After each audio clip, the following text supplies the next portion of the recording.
हरे कृष्णा। आज हम भगवान को भोग लगाने की विधि के बारे में समझेंगे। हालांकि भगवान को जो भी उनसे प्रेम से समर्पित किया जाए उन्हें वो इजीली एक्सेप्ट कर लेते हैं। चाहे आप अगरबत्ती, फूल, पानी कुछ भी दे दें, वो हमेशा एक्सेप्ट कर लेते हैं, क्योंकि भगवान तो प्रेम और भक्ति के भूखे हैं। लेकिन फिर भी हम अपनी इच्छा अनुरूप कोई भी चीज़ अगर उन्हें अर्पित करते हैं तो वो इजीली एक्सेप्ट कर लेते हैं। ठीक है, आज हम लोग भगवान को भोग लगाने की विधि समझेंगे। ये जानेंगे कि उन्हें भोग किस तरह से लगाया जाता है। भोग के लिए आपको उनके लिए हमेशा एक सेपरेट थाली रखनी चाहिए। चाहे वो पीतल की हो, चाहे चांदी की हो, चाहे स्टील की हो, डजेंट मैटर, वो कोई भी होगा, लेकिन शुद्ध होनी चाहिए, सेपरेट होनी चाहिए और सुंदर से उसकी बनावट ना भी हो तब भी चलेगी, पत्तल होगा तब भी चलेगा। भोग लगाने के लिए प्रभुपाद हमेशा ये चीज़ बताते हैं कि फर्स्ट क्लास फूड होना चाहिए, चाहे कम हो, थोड़ा सा हो, लेकिन खाना बनाते समय जो है वो शुद्धि की बहुत अति आवश्यकता रहती है। इसके अलावा जब हम भोग लगाएंगे तो सभी जो व्यंजन हैं उसे थाली में अच्छे से सजा देंगे। सजाने के बाद हम भगवान कृष्ण के सामने उन्हें रखेंगे और रखने के बाद हम उनसे प्रार्थना करेंगे कि हे कृष्ण, हे भक्त वत्सल, आप इस भोग को ग्रहण कीजिए, इस भोजन को स्वीकार कीजिए। और हम बाइने हाथ में लेफ्ट हैंड से एक बेल बजाते हुए इन मंत्रों को उच्चारित करेंगे। 3 मंत्र हैं।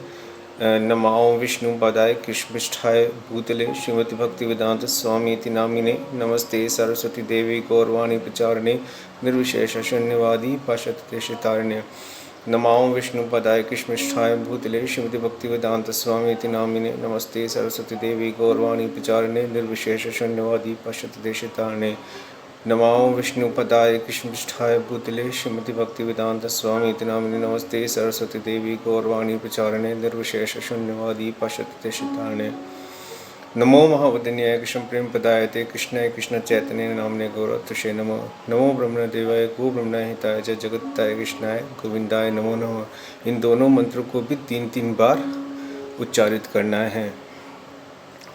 इस प्रकार से हम इन तीनों मंत्रों को 3-3 बार उच्चारित करेंगे। उच्चारित करने के बाद में हम भगवान के सामने इन्हें 10 से 15 मिनट के लिए रख देंगे। एक सामान्य इंसान को कितना टाइम लगता है भोजन ग्रहण करने में, उसके अनुरूप हम लोग अपने व्यंजनों को देख के हम लोग उनके सामने 10 से 15 मिनट के लिए रखेंगे। इस दौरान उन्हें बिल्कुल परेशान नहीं करेंगे। चाहे तो आप कर्टन क्लोज़ कर दें तो बहुत अच्छा है। अपने मंदिर को क्लोज़ करके आप उन्हें बिल्कुल आराम से भोजन ग्रहण करने दीजिए। लगभग 10 से 15 मिनट बाद अगेन हम बेल बजाएंगे। बेल बजाने के बाद में, या बेल नहीं भी है तो ताली बजा सकते हैं और भोजन ले लेना है हरे कृष्ण महामंत्र बोल के। हरे कृष्ण कृष्ण कृष्ण हरे हरे, हरे राम राम राम हरे हरे। ये भी 3 बार बोलेंगे और ये 3 बार बोलने के बाद हमें वहाँ से अपना भोजन, जो भोग हमने दिया वो भोग अब प्रसाद रूप में बन गया है। कृष्ण को जब भी हम कोई चीज़ अर्पित करते हैं वो सिर्फ 1000% हमें वापस रिटर्न करते हैं, वो कभी अपने पास नहीं रखते। हमें लगता है ना कि हमने कुछ दिया उन्हें और वो कुछ कम हो जाएगा, कम कुछ नहीं होगा, वो बढ़ेगा, 1000 गुना बढ़ जाएगा। आप करके देखेंगे तो आपको पता चलेगा, क्योंकि कृष्णा जो है वो हर जो सिंफुल एक्टिविटीज़ हैं उन्हें अपने पास रख लेते हैं।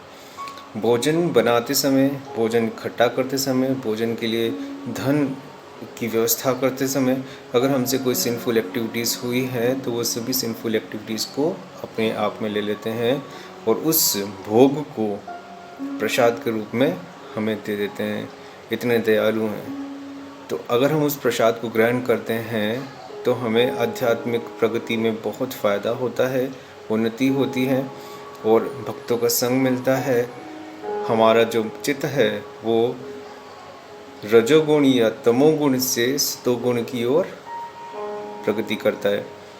तो जो प्रसाद खाएगा वो हमेशा सतोगुण की ओर जाता जाएगा, क्योंकि प्रसाद वही होगा जो कि सतोगुण होगा, सात्विक होगा, जिसके अंदर किसी तरह से कोई नॉन वेजिटेरियन नहीं होगा, अंडे नहीं होंगे, तामसिक प्रवृत्ति के जैसे नशीले पदार्थ नहीं होंगे, मसूर की दाल या फिर इस तरह की कोई और दूसरी चीज़ें नहीं रहेगी। प्याज लहसुन बिल्कुल नहीं उपयोग होता है।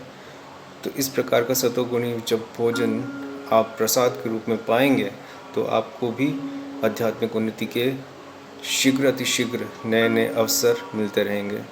हरे कृष्णा।